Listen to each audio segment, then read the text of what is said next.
Agradecer al comité organizador por invitarme, sobre todo a Lorenzo, por darme la oportunidad de compartir con todos vosotros mi experiencia personal. Yo os voy a contar un poco mi experiencia personal, o sea, no es nada teórico. Yo vengo del Instituto Catalán de Nanociencia y Nanotecnología, ICN2, está situado en Barcelona. Nosotros somos un centro de Severo Ochoa, tenemos también el sello de Human Resources de calidad de la Unión Europea. Hace poco tiempo nosotros hemos sido reunidos los 6 mejores centros, lo que ellos considera el Gobierno catalán, los 6 mejores centros de investigación en Cataluña, en una nueva organización presidida por Mas Colell, que la han nombrado anteriormente, llamada BIS, Barcelona Institute of Science and Technology. Y me gustaría que, si queréis, tanto en la página web de nuestro instituto, del ICN2, a ver si dónde está esto, del ICN2 como en la página web del BIS, podéis ver diferentes oportunidades, diferentes puestos de trabajo que tenemos anunciados, tanto a nivel de PhD, a nivel de postdoc, pero nosotros también buscamos muchas veces puestos de Project Manager, que esto también lo buscamos a nivel de doctores, esto es otra oportunidad laboral. Buscamos también personal para transferencia de tecnología, buscamos también personal para técnicos de alto nivel y todos ellos, la mayoría, pedimos que tengan un grado doctoral. Por lo tanto, veis que si veis en nuestras páginas web tenemos anunciado numerosas oportunidades y numerosas diferentes opciones dentro de la carrera científica. Bueno, yo además soy profesor de investigación del CSIC y os voy a contar un poco mi vida. Si esto no funciona, bueno, tengo que hacerlo desde aquí. Vamos a ver, yo llevo trabajando casi toda mi vida en el área de diagnóstico y simplemente recordaros que vosotros os encontráis mal y vais al médico, generalmente, todavía hoy en día, necesitáis que os hagan numerosas pruebas y necesitáis que os saquen incluso mililitros o grandes cantidades, ¿no?, de sangre, de orina, o incluso a veces necesitáis que os hagan una colonoscopia.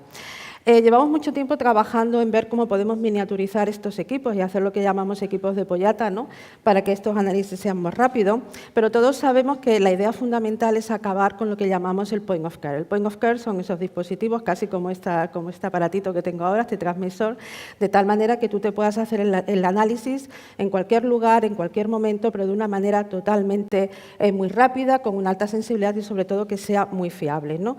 A día de hoy, la idea final y donde hay una gran inversión en ciencia, en tecnología y en casi todas, y en las grandes multinacionales y en todos los gobiernos, es ver cómo somos capaces de, con una pequeña muestra, imaginaros una gota de sangre, una lágrima, una gota de orina, capaces de ponerlos en estos dispositivos miniaturizados, en estos sensores tan pequeños que a día de hoy van acoplados con tu teléfono móvil. Este, por ejemplo, son los últimos sensores de glucosa que está vendiendo la empresa Health Alive, lo podéis comprar en Amazon y esto directamente lo conectas con una aplicación especial en tu smartphone y puedes ponerte a medir tu contenido de glucosa para los enfermos diabéticos. Bueno, esta es la idea final. El diagnóstico del futuro pasa por conseguir todos estos dispositivos, ¿no? Quizás los más famosos son el de glucosa, el test de embarazo, que quizás muchas de las que están aquí lo hayan usado, este sensor analítico que utilizan en todas las urgencias, sobre todo en Estados Unidos, pero la realidad es que hay muy pocos de estos dispositivos. Es muy complejo llevar esta tecnología al mercado porque esta tecnología no solamente lleva un sensor sumamente sensible, sumamente sofisticado, sino que además hay que añadirle una serie de componentes biológicos dentro para que sea totalmente selectivo si tú quieres analizar glucosa, si tú quieres saber que una mujer está embarazada o si tú quieres saber si alguien está comenzando un proceso de cáncer de colon. A día de hoy hay realmente algunos desarrollos fascinantes, como por ejemplo el de Google, que desarrollan estos laboratorios secretos, ¿no?, que está intentando ver cómo hace este biosensor de glucosa que está ya dentro de una lentilla, de tal manera que el enfermo diabético lleva la lentilla puesta. Esto además va transmitiendo directamente a tu móvil y entonces el diabético ya no tendría que pincharse nunca más, sino que directamente va monitorizado por el móvil y te mandaría un WhatsApp cuando necesitas alguna insulina o cuando necesitas salir corriendo al hospital. Hay algunas otras tecnologías fantásticas, como estas que utilizan papel, simplemente papel. Esto está pensado para el tercer mundo, de tal manera que tú incluyes en ese papel una serie de nanopartículas funcionalizadas y, por ejemplo, el paciente solo tiene que poner unas gotas de orina y como estas partículas funcionalizadas están previstas, ¿no?, para analizar, en este caso para el SIDA, simplemente con estas gotas de orina te da un análisis instantáneo en forma de cambio de color para saber quién está infectado o no. Bueno, a día de hoy existen numerosísimos desarrollos. Yo tuve la suerte de que yo comencé a hacer mi tesis doctoral hace ya muchísimos años, no voy a decir cuántos, aquí en España, en Madrid, y tuve la suerte de comenzar en estas tecnologías justo cuando prácticamente nadie estaba trabajando con las mismas aquí en España. Pero además, cuando acabé mi tesis, tuve la suerte de irme a hacer un postdoc a Holanda y allí aprendí a manejar cómo con tecnología fotónica, es decir, cómo con luz podíamos hacer unos microchips muy pequeños, muy compactos, donde podíamos conseguir una gran sensibilidad para hacer todo este tipo de análisis. De tal manera que nosotros nos dimos cuenta, bueno, yo aprendí en ese momento en mi postdoc, que utilizando esta tecnología podíamos hacer este diagnóstico in vitro con una alta sensibilidad, lo que hoy en día se está llamando como una biopsia líquida, es decir, que con una gota de sangre, gota de orina, una lágrima, un poco de saliva, tú eres capaz de ponerlo en tu sensor y tienes un diagnóstico totalmente selectivo. Bueno, yo tuve la suerte de que cuando volví del postdoc, debo ser de esos pocos casos, que el mismo año que volví del postdoc conseguí un puesto permanente en el CSIC de científico titular con tan solo 32 años. Pero yo tengo que decir que también fue gracias a que yo en el postdoc empecé a desarrollar o aprendí una serie de tecnologías. Os recuerdo que en aquel momento en España todo era, en fin, la ciencia fundamental era lo que primaba, las publicaciones, y yo fui de las pocas que realmente, aparte de hacer ciencia fundamental, hacía dispositivos y nos dedicábamos a desarrollar estos dispositivos de muy alta sofisticación. Bueno, gracias a eso, con 32 años, yo comencé a montar mi propio grupo. A lo largo de todos estos años, pues hemos desarrollado numerosas tecnologías, de nuevo combinando ciencia básica de excelencia con una tecnología y luego no solamente desarrollar los dispositivos en el laboratorio, sino una vez que veíamos que esa tecnología era posible, que esa tecnología funcionaba a nivel de laboratorio, la idea era, ok, vamos a montar ahora un prototipo a nivel de laboratorio y una vez que acabamos el prototipo vamos a analizar muestras reales, o sea, muestras de pacientes, de hospitales, muestras medioambientales, siempre a nivel en el laboratorio, pero ya pasando a la vida real.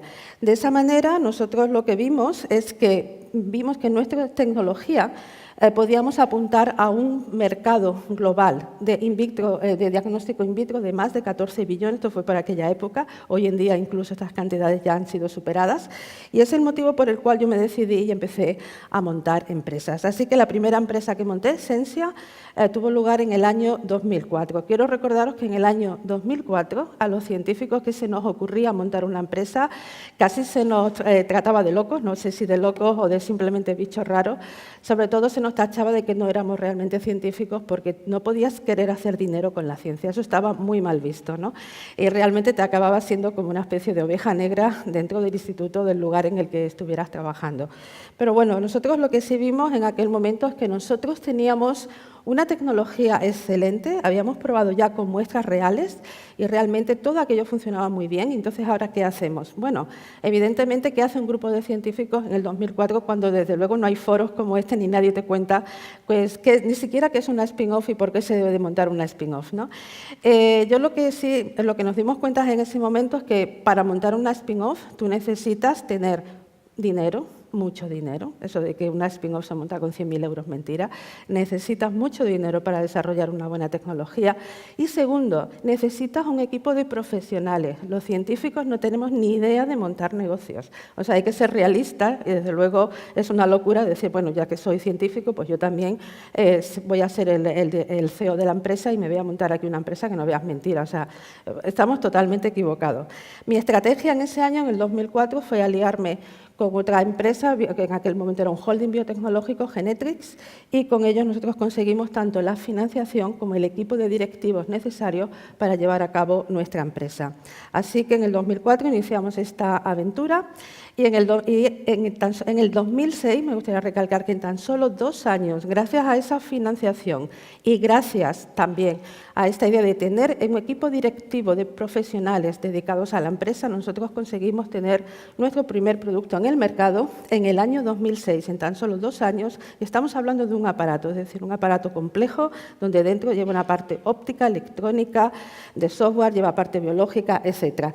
En este año lo vendíamos por 40.000 euros y en aquella época incluso, no sé si lo podéis reconocer aquí, hasta le interesaba al gobierno y hasta se lo presentamos a Zapatero en los jardines de la Moncloa, ¿no? Increíble. Bueno, nosotros, otra de las estrategias que seguimos en nuestra empresa fue que no admitimos nunca inversores privados, o sea, no fuimos tampoco a Business Angels, o sea, siempre mantuvimos todo dentro de la empresa, no ampliamos el número de participantes y sí fuimos a conseguir pues, financiación pública de los ministerios del CEDETI, Neotec, Comunidad de Madrid, del Gobierno vasco, etc. Sin embargo, cuando empezamos a vender estos productos, nosotros nos dimos cuenta, ok, somos una empresa muy pequeña, tenemos ahora 2, 3 trabajadores, pero si tú quieres montar aparatos, estamos hablando de aparatos completos, ¿qué haces? Realmente nosotros no sabemos cómo crecer y cómo llevar a cabo esto. Entonces decidimos en aquel momento aliarnos con la cooperativa Mondragón como socio industrial, esto fue en el año 2007, entonces ellos pasaron a formar parte de nuestra empresa. Como sabéis, estáis aquí en el País Vasco, esta cooperativa Mondragón pues es uno de los principales grupos industriales de todo el país. No sé ahora mismo si tiene creo que más de 160 empresas, más de 80.000 empleados. Y bueno, ellos en el año 2009 decidieron que se quedaban con el 52% de la empresa. Esto es importante porque ellos querían ser mayoritarios. Ellos nos dijeron que si entraban a formar parte de la empresa, ellos van a ser mayoritarios. Digamos que nos obligaron, ¿no?, a vender todas nuestras acciones porque ellos querían dirigir la empresa. Y a partir del año 2012 ya se la vendimos completamente y desde ese año la empresa pertenece exclusivamente al Grupo Mondragón y esto, bueno, pues es un poco el nuevo dispositivo, el nuevo aparato que ellos tuvieron en el mercado. Espero que nadie me pregunte por cuánto vendimos la empresa, porque esto es información confidencial y de verdad que no os la puedo dar, ¿eh? Muy bien. Brevemente, solamente decir que en el año 2010, y con algunos compañeros de la Universidad Politécnica de Madrid, sobre todo ellos llevan esta tecnología en Madrid, pues decidimos montar de nuevo otra empresa, pero esto fue en plena crisis económica, con lo cual la historia de esta empresa todavía está viva, pero no es tan exitosa como en el caso anterior, como en el caso de Esencia, porque en este caso mis compañeros, que ya te digo, yo tengo una pequeña participación, pues ellos han decidido que la empresa esté basada sobre todo en el grupo de investigación. Y cuando las empresas están basadas en los grupos de investigación, el crecimiento os puedo asegurar que es mucho más lento. Por último, me gustaría presentaros que además, creo que ayer estuvieron aquí, estuvo también Pepa Limérez, me parece, del programa de la Fundación Botín. Bueno, yo fui uno de estos afortunados, ¿no?, seleccionados por la Fundación Botín, que fue solamente por invitación, y ellos me incluyeron en su programa de transferencia de tecnología, en el cual he participado del año 2007 a 2012, que además ha coincidido con mi traslado. Yo antes trabajaba en Madrid, luego me captaron, bueno, es decir, me ficharon en los catalanes y me marché a Barcelona con todo mi equipo, y a partir de este año yo he empezado a trabajar con la empresa, trabajé para la Fundación Botín y hemos desarrollado una quizá de las tecnologías más competitivas a nivel mundial, que ahora mismo está patentada en todo el mundo. Las patentes ya han sido concedidas en todo el mundo. En este caso nosotros nos planteamos, bueno, ¿y ahora qué hacemos? Montamos otra empresa y volvemos a buscar financiación. En este caso opté por una aproximación diferente y lo que hicimos fue transferir todas nuestras patentes, han sido licenciadas en exclusiva a una empresa en Barcelona en el año 2014. He confirmado con ellos varios contratos industriales y os quería contar, que no sé si me va a funcionar el vídeo, lo que estamos haciendo. Bueno, simplemente hay que comentar que con nuestras tecnologías nosotros ya hemos demostrado, por ejemplo, cómo se puede hacer una detección temprana de cáncer de colon. Estamos intentando desarrollar un point of care que evite a la gente tener que hacerse una colonoscopia en los hospitales. Con otra empresa en Sevilla, Biomedal, estamos intentando desarrollar un point of care para saber quién ha tomado o no ha tomado gluten, sobre todo para los niños, ¿no?, que los mandas al colegio y con unas pequeñas gotas de orina, cuando llegan a casa, podemos hacer un test muy rápido para saber quién ha tomado gluten o no ha tomado gluten. Hacemos todo tipo de detección también de microRNA, de malaria, de tuberculosis, etc. Bueno, simplemente creo que el vídeo no va a funcionar, ya lo he intentado antes, pero bueno, es simplemente contar la tecnología que estamos desarrollando en este último programa de la Fundación Botín. Y bueno, simplemente para finalizar, a ver, si alguno de vosotros está pensando que de sus investigaciones o vuestro jefe os está diciendo, uy, con esto podemos montar una spin-off, yo me gustaría daros algunas recomendaciones y sobre todo que no caigáis en los errores típicos que yo aprendí por experiencia propia, porque en aquella época, como os decía, nadie nos contaba esto. El primer error: equipo directivo formado por los investigadores. Ni se os ocurra, de verdad. Es decir, los investigadores están aquí para dar consejos en la parte científica, ¿no? Pero evidentemente no tienen ni idea de negocio, así que por favor no os recomiendo que forméis parte del equipo directivo. Segundo error, minusvalorar las necesidades económicas. Eso de que os decía antes, con 100.000, 200.000 euros montamos una empresa, mentira. Mi recomendación es que si uno no empieza con el medio o 1 millón, desde luego ni lo intentes, o sea, porque no vas a salir adelante. Y luego, además, pensar en las siguientes rondas de financiación que van a ser muy cuantiosas si tú realmente quieres llevar una tecnología disruptiva y de impacto al mercado. Tercer error, basar la empresa en una idea. Esto es lo que más me gusta, porque esto lo he visto muchas veces, ¿no? Tengo una idea genial, ¿no? Nunca la he ido al laboratorio, no la he desarrollado ni nada, pero mi idea es tan buena que la voy a patentar y me voy a montar una empresa. Bueno, por favor, no hagáis eso. Las empresas no se basan en ideas. O sea, realmente uno tiene que desarrollar esa idea en el laboratorio y no solamente hacer un pequeño experimento, tiene también que hacer experimentos consolidados, tiene que validar los resultados, tiene que usar muestras reales, no muestras de laboratorio. Y también otro de los grandes fallos es basarlo en un solo cliente. Es decir, le voy a vender esto a Roche, por ejemplo, o a Merck, o a Ya me hago rico. No, por favor. O sea, si lo basas en un cliente, también, en cuanto ese cliente de pronto decida cambiar de proveedor, pues tu negocio está totalmente muerto. Y por último, cuarto error, confundir la tecnología con el producto. Tener una tecnología muy buena en el laboratorio no significa que le interese a nadie, pero a nadie. Te puedes saber, yo he visto, no sé si lo vi en algún sitio, te haces unas pinzas ópticas o magnéticas maravillosas, no sé cuántos compradores pensáis que va a haber en el mundo de esa tecnología. Bueno, pues con eso, evidentemente, no sé si es para hacerse una empresa. Y ya por último, bueno, simplemente se debe de montar una spin-off. Bueno, yo creo que una spin-off está diseñada para crear nuevos productos, bajo condiciones de extrema incertidumbre. ¿Pero realmente lo debemos intentar? Bueno, mi consejo, evidentemente, es que sí, porque la clave son los pioneros, no la gente media.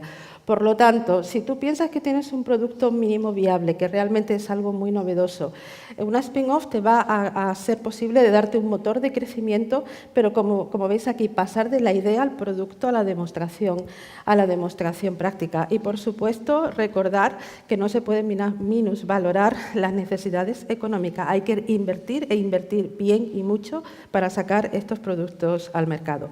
Así que simplemente recordaros, antes de montar cualquier empresa, además de todo esto que os he recomendado, pensar también en el impacto de lo que queréis vender o de lo que queréis desarrollar. Hay que hacer un buen análisis de mercado. Hay que tener muy en cuenta lo de la propiedad intelectual, el freedom to operate, ¿no? Que hablamos muchas veces. Recordarlo, a veces no hace falta ni siquiera tener patentes, pero hace falta tener un conocimiento que sea muy importante, que nadie te lo pueda copiar o que no lo puedas divulgar. Y la confidencialidad, otro de los grandes problemas en las empresas, la confidencialidad de que estáis en el laboratorio y le contáis a todo el mundo lo que hacéis si pensáis que estáis desarrollando proyectos realmente innovadores, realmente disruptivos. No contéis a vuestros visitantes lo que estáis haciendo, la gente te lo copia enseguida, sobre todo si son extranjeros y sobre todo si son americanos. Así que, por favor, si estáis haciendo las tesis, por favor, pensar realmente lo que yo estoy haciendo es algo muy novedoso, puede dar lugar a un producto altamente competitivo. Si es así, por favor, recordar que la confidencialidad, ya sé que los españoles entendemos a contarlos todos, ¿no? Pero bueno, eso también son errores que aprendemos, así que, por favor, en la confidencialidad es algo bastante importante. Bueno, creo que no hay tiempo para más, pero luego si queréis voy a pasar aquí todo el día. Si alguien me quiere hacer más preguntas, le puedo dar más detalles sobre mi experiencia personal. Gracias por vuestra atención.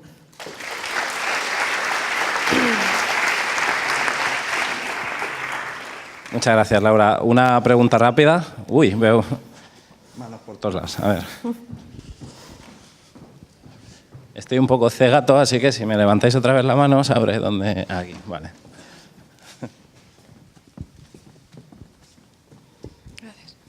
Gracias por la presentación. Te quería preguntar, por un lado, el tema... dices que es muy importante que cuando haces una spin-off que partas de una cuantía generosa de dinero. Claro, ¿a quién recurres para partir de ese dinero y a quién le dices que confíe en ti para hacer esta spin-off? Eso por un lado. Y por otro lado, has mencionado varias veces la palabra investigación básica de excelencia o productos de excelencia. ¿Qué se entiende, que deberíamos entender por excelencia y cómo sé yo personalmente que mi trabajo es excelente o quién define que es en ese sentido excelente?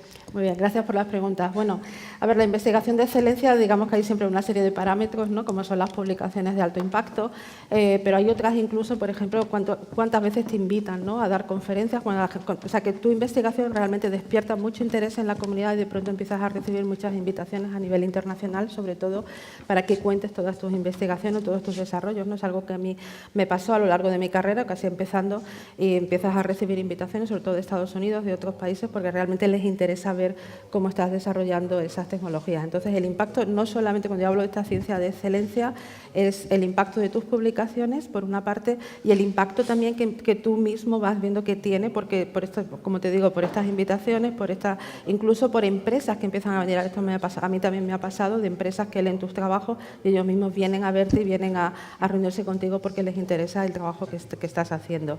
En cuanto a la siguiente, ¿cómo se monta una spin-off? ¿A qué se recurre? Bueno, a ver, aquí hay cursos prácticos. Yo en mi época, ya te digo que no había ninguno. Quizás yo tuve la suerte que en aquella época, cuando yo había desarrollado esa tecnología, yo colaboraba con Genetrix, en concreto que colaboraba con Cristina Garmedia, trabajábamos juntas, y bueno, tuve la suerte de que ellos vieron que evidentemente yo tenía una tecnología muy potente, lo discutimos, y en 2 días, esto es así de real, decidimos montar una empresa. Entonces ellos me facilitaron toda la financiación, pero a día de hoy hay numerosas fuentes de financiación, por ejemplo, en el Ministerio de Industria, el Ministerio de Economía y Competitividad.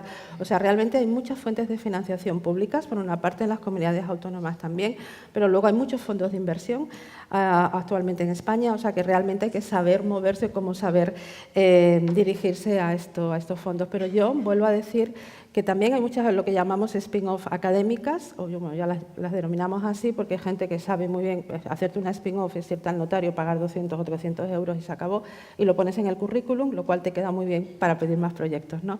Entonces hay que tener mucho cuidado, o sea, hay que realmente montar una spin-off cuando uno está convencido o está seguro de que tiene un buen producto detrás, y un buen producto significa que va a tener un mercado potencial detrás. Vuelvo a decir, una buena idea o un buen desarrollo científico o tecnológico no significa que eso realmente le interese a alguien como producto. Muy bien, muchas gracias, Laura. Es una pena que no podamos tener tiempo para más preguntas. Vamos a pasar a nuestro siguiente ponente. Gracias.